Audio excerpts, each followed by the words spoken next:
আসসালামু আলাইকুম এভরিওয়ান, কেমন আছেন সবাই? নিশ্চয়ই সবাই ভালো আছেন। আমরা সবাই ভালো আছি। আমার মেয়ে আকসামণি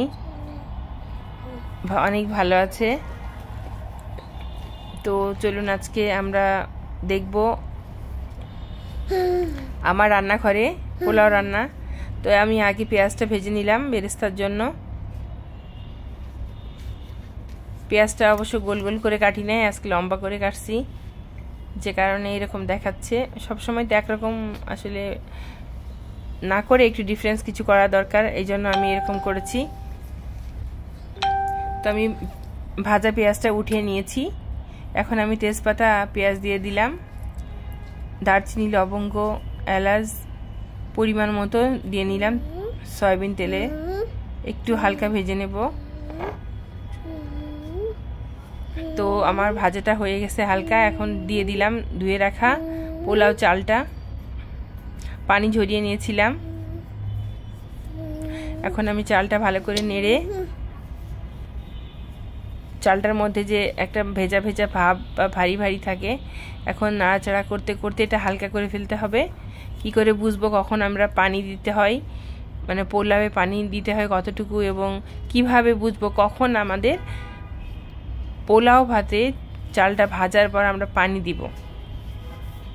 তো আমরা চলুন জেনে নেই, আজকে জানবো যে কখন পানি দেব। তো আজকে পানি দিচ্ছি যখন চালটা ভাজতে ভাজতে আমার খুন্তিটা উঠায় যখন দেখব যে আমার হালকা হয়ে গেছে, ঠিক তখনই আমার ভাজাটা শেষ হয়ে যাবে। তো এখন আমি রসুন বাটা আদা বাটা দিয়ে দিলাম।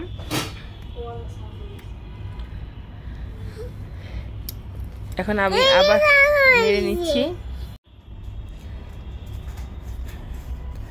তো ভালো করে আমি পোলাওটা ভেজে নিয়েছি, আমার ভাজা হয়ে গেছে। আমি পরিমাণ মতো পানি দিয়ে দিলাম। আমার 1 কেজি চাল, আমাকে 1 কেজি চালে 2 কেজি পানি দিতে হবে। 2 লিটার পানি দিয়ে নিয়েছি।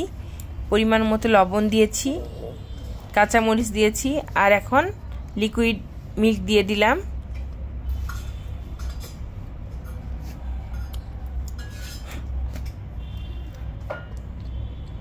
তো আমার এখন আমি একটু হালকা নেড়ে আমি ঢাকনাটা দিয়ে দিলাম সিদ্ধ হওয়ার জন্য।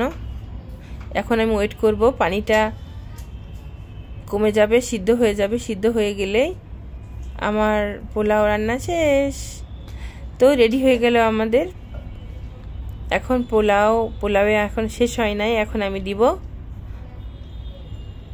কেওড়া জল।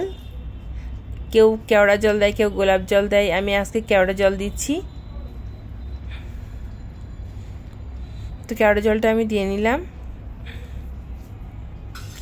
এখন আমি ভেজে রাখা সেই পেঁয়াজের বেরেস্তা ছিটিয়ে দিচ্ছি উপর দিয়ে। তো ভিউয়ার্স, আমাদের ভিডিওটা সম্পূর্ণ দেখবেন এবং আমাদের ইউটিউবে সাবস্ক্রাইব করবেন, আর আমাদেরকে সাপোর্ট দিয়ে আমাদের সঙ্গেই থাকুন। সবাই ভালো থাকবেন। আল্লাহ হাফেজ। আসসালামু আলাইকুম।